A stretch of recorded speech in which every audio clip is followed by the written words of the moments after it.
1,478 voters of 370 families left different other parties and joined with BJP on Thursday at border Golchakar area. Chief Minister Dr. Manik Saha and 7 Ramnagar Vidhan Sabha candidate Deepak Majumdar welcomed the new supporters with a party flag. A public meeting was held at border Golchakar area on Thursday, campaigning in support of 7 Ramnagar Vidhan Sabha candidate Deepak Majumdar. The public meeting was attended by Chief Minister Dr. Manik Saha, 7 Ramnagar Vidhan Sabha candidate Deepak Majumdar, State BJP President Rajiv Bhattacharjee, Minister Sushanto Chaudhary, BJP Minority Morcha President Bilal Mia, and others as the guests. On this day's public meeting, 1,478 voters of 370 families left CPIM, Congress and different other parties and joined with BJP on Thursday at border Golchakar area. Chief Minister Dr. Manik Saha and 7 Ramnagar Vidhan Sabha candidate Deepak Majumdar and BJP State President Rajiv Bhattacharjee welcomed the new supporters with the party flag.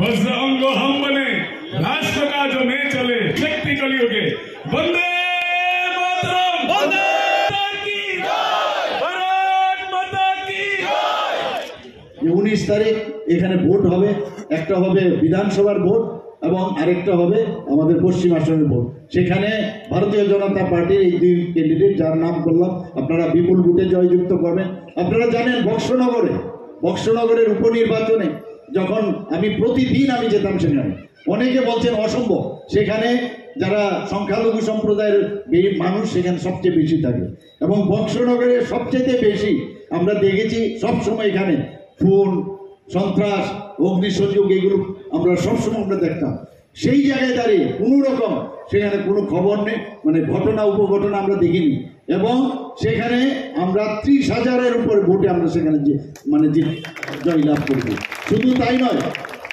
CPM এর জামানত জব্দ করেছি আমরা 3,500 ভোটে আমরা গত ইলেকশনে general ইলেকশনে 2023-এ আমরা গনপুরে 3,500 ভোটে জিতেছিলাম সেই জায়গায় যখন উপনির্বাচন হলো একই সাথে সেখানে 18,000 ভোটে আমরা জিতেছি অর্থাৎ মানুষ বুঝতে পেরেছে যে সবকা সাথ সবকা বিকাশ আর বিশ্বাস আর প্রয়াস এছাড়া কোনো অবস্থায় আমরা দেশকে যদি সামনের দিকে এগিয়ে নিয়ে যেতে হয় মোদিজির যদি হাত শক্তিশালী করতে হয় তবে একমাত্র পদ্ম চিহ্নেই ভোট দিতে হবে আজকে দেশের সুরক্ষার যেখানে প্রশ্ন সুরক্ষার দিক দিয়ে মাননীয় প্রধানমন্ত্রীজি আজকে আমাদের আর্ম ফোর্সকে যেভাবে ঢেলে সাজিয়েছেন আগে কথায় আমাদের সোলজারদের গলা কেটে ভারতবর্ষে ফেলে রাখতো এখন কিন্তু সেই শব্দ আর করছেন না যখন এয়ার স্ট্রাইক এবং সেই সার্জিক্যাল স্ট্রাইক করলেন ডোকালামের ঘটনা আপনারা জানেন হাজার বর্গ কিলোমিটার আমাদের দেশের সেই চাইনার কাছে চলে গেছে সেখান থেকে আজকে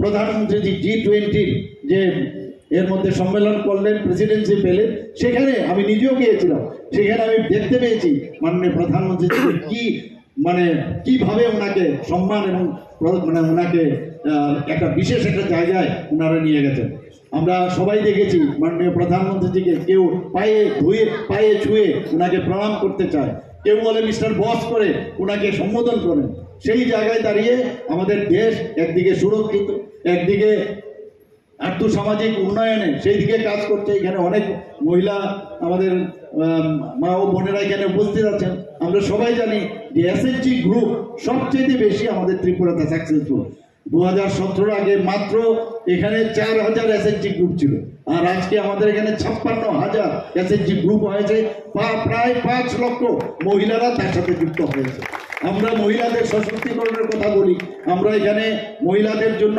কি করেছি আমি যখন ভাই ভোটার সময় আমি ঘোষণা দিয়েছি যারা গ্রাজুয়েট হয় আমাদের উন্নয়নের দিকে ধারাতে যদি আমাদের যেতে হয় আমি আপনাদের কাছে অনুরোধ করব একমাত্র পথ হচ্ছে সেটা হচ্ছে পদ্মচিহ্ন এবং পদ্মচিহ্নে আপনারা সবাই ভোট দেবেন রাজ্যের প্রাক্তন মুখ্যমন্ত্রী বর্তমান সাংসদ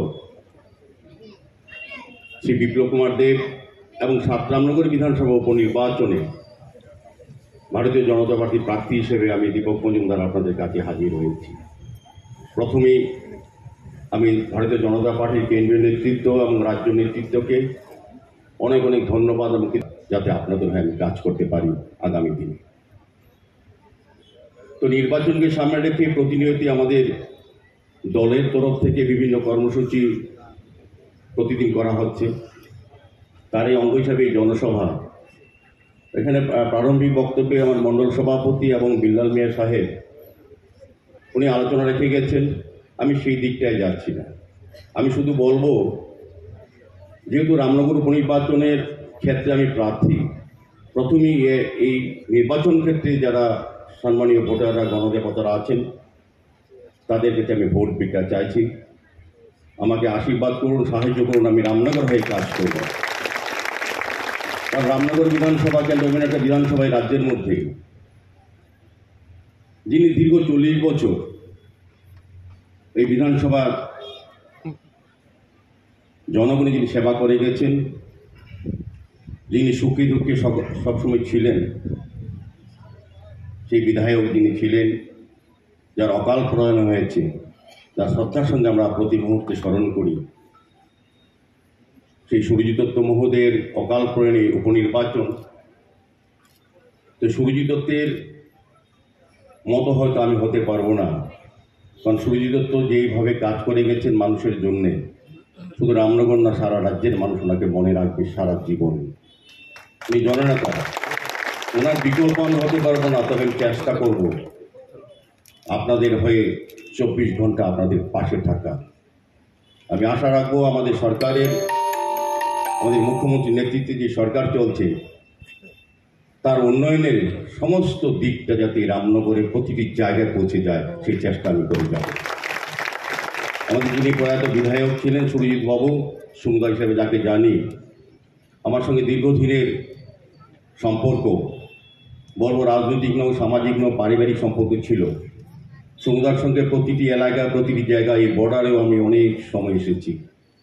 আমি দেখেছি সুন্দর 1988 সালে সিপিএমের সন্ত্রাসকে উপেক্ষা করে আপনাদেরকে নিয়ে জীবন জীবিকা বাজি রেখে যারা সুন্দর সঙ্গ দিয়েছিলেন, এখানে অনেক কার্যকর্তারা উপস্থিত হয়েছেন। তাদের অভিজ্ঞতা এবং তাদের যে লড়াই, সেটাকে আমি সম্মান জানাই এবং আমার আশা থাকবে আগামী দিনেও এই রামনগরে সুরজিৎ দত্ত যেভাবে কাজ করে গেছেন, যেভাবে সন্ত্রাস মুক্ত করে আপনাদেরকে গণতান্ত্রিক ব্যবস্থাকে সুদৃঢ় করে গেছেন, তাকে আরো সমৃদ্ধ করা যায় সেদিকে আমি কাজ করব। আমি পরিশেষে কথাই বলবো, আমার উপর দল যেমন আস্থা রেখেছে, বিশ্বাস রেখেছে, আমি দলের যেমন সম্মান রাখো, আপনারা আমার উপর আস্থা রেখে আমার হয়ে কাজ করুন, আমাকে আশীর্বাদ করুন, আমাকে জয়ী করার জন্য যে যে কাজগুলি করবেন, আপনারা যে কথাগুলি মানুষকে দেবেন সেগুলি মূল্যায়ন আমি করব। আমি আপনাদের কথা মূল্য রাখবো। আরেকটি কথা বলে যাচ্ছি, যিনি এখানে বলার চেষ্টা করেছি রামনগরের সন্ত্রাসের বিষয়ে। আমাকে অনেক সময় অনেক বক্তা বিভিন্ন যখন প্রচারে যায় বলেন যে সিপিএমের সন্ত্রাসের বিরুদ্ধে কিছু বলুন। তাই আমি বললাম না, বিষয়টা এরকম না। আমাদের যেমন নরেন্দ্র মোদীজি যখন বলি তখন কিন্তু সারা ভারতবর্ষে উন্নয়নের কথা বলে। নরেন্দ্র মোদী নাম আসলেই দেশের উন্নয়নের কথা বলা হয়। আর যখন ডক্টর মানিক শাহের কথা বলি তখন মনে হয় রাজ্যের উন্নয়নের কথা, প্রতিটি প্রান্তে মানুষের যে উন্নয়ন হয়েছে সেই কথা মনে হয়। আর যখন রতন দাসের নাম বলা হয় সেই সন্ত্রাসের কথা বলা হয়। নারী নির্যাতন, গৃহ যত ঘর বাড়ি পড়ে গেছে, কত আমাদের কর্মকর্তা কার্যকর্তা কর্মীরা গৃহচারা ছিল, কত বোনের ইজ্জত লুট হয়েছে, সেই রতন দাসকে আমি প্রার্থী করা হয়েছে। আমি সেই ব্যাপারে যাচ্ছি না, আপনারা বিবেচনা করবেন। রামনগর মানুষ রাজনৈতিক সচেতন। 1988 থেকেই তারা কিন্তু সিপিএমের সন্ত্রাসের বিরুদ্ধে লড়াই করে সুন্দরকে পর জয়ী করা হয়। On this day's meeting, the presence of BJP women members were noticeable. Reported by Pranav from Agartala, Chini Khorang.